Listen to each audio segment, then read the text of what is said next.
लोगों को निंदा मत करो, आके मदद करो और कम से कम इस दुख के घड़ी में आप सब खड़ा रहो, तभी जाके समाज सुधरेगा। और इनकी लड़ाइयाँ अगर हम लड़े तो शायद ऐसी घटना फिर दूसरे घर में नहीं होगी। और ये कोई समझ नहीं रहा है, तो इनकी लड़ाइयाँ हम सबको मिलकर लड़नी पड़ेगी, तब जाके हम प्रशासन से लड़ सकते हैं या सरकार से लड़ सकते हैं। और सरकार से भी निवेदन यही करूंगा कि जो लोग भी ये घटना किए उनका कड़ी निंदा करके और उनको सजा दिलवाए, ताकि एक माँ एक बेटा ना खोए, एक पत्नी अपना पति ना खोए, एक बेटा अपना बाप ना खोए।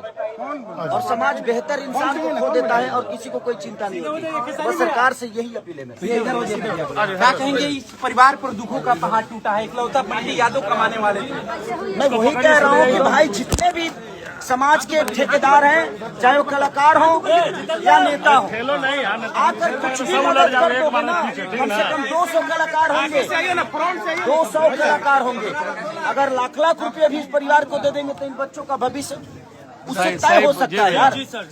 सिर्फ कोई देता है ना तो यहाँ तो मस्ती करना है कि कोई आकर यहाँ पब्लिसिटी करना चाहता है। भाई तू भी पब्लिसिटी ले ले, इन बच्चों का मदद कर दे और पब्लिसिटी ले ले, इनको इंसाफ दिलवा दो।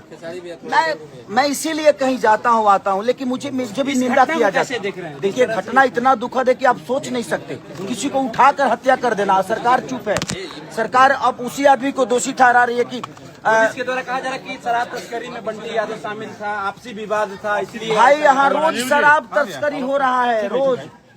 एक बंटी ही नहीं है इस धरती पे, अब बंटी नहीं थे, रोज शराब घर घर पहुंचाया जाता है, किसी को तो कोई पकड़ता नहीं है। अब अपना सरकार क्या करती है, जब वो गलत होती है ना तो आपको दोषी बना देगी ताकि दुनिया का दोष उस पे ना लगे। प्रॉब्लम यही है, क्योंकि मैं सही हूँ तो मुझे सही होना है, तो मैं किसी को गलत बनाऊंगा तभी मैं सही हो पाऊंगा। मुझे खुद के अंदर सही पैदा नहीं करना है, किसी को गलत बना के सही होना है, ये प्रॉब्लम है। इसीलिए मैं सब पूरे समाज से कहता हूँ, चाहे वो किसी भी जाति से हो, मैं हर जाति के यहाँ जाता हूँ, मैं हर जात के यहाँ जाता हूँ, क्योंकि मैं एक इंसान के तौर पे जाता हूँ कि इंसान की कोई जाति नहीं होती, इंसान इंसान ही होता है। खेसारी लाल यादव पे सवाल उठ रहा था सर आपसे कि यहाँ बंटी यादव के घर कब पहुँचेंगे, लेकिन पहुँच गए। लोग सवाल उठा रहे थे। मैं हर जगह जाता हूँ, मुझे भी काम करना होता है तो बहुत सारी सिचुएशन होती है। आज सिर्फ बंटी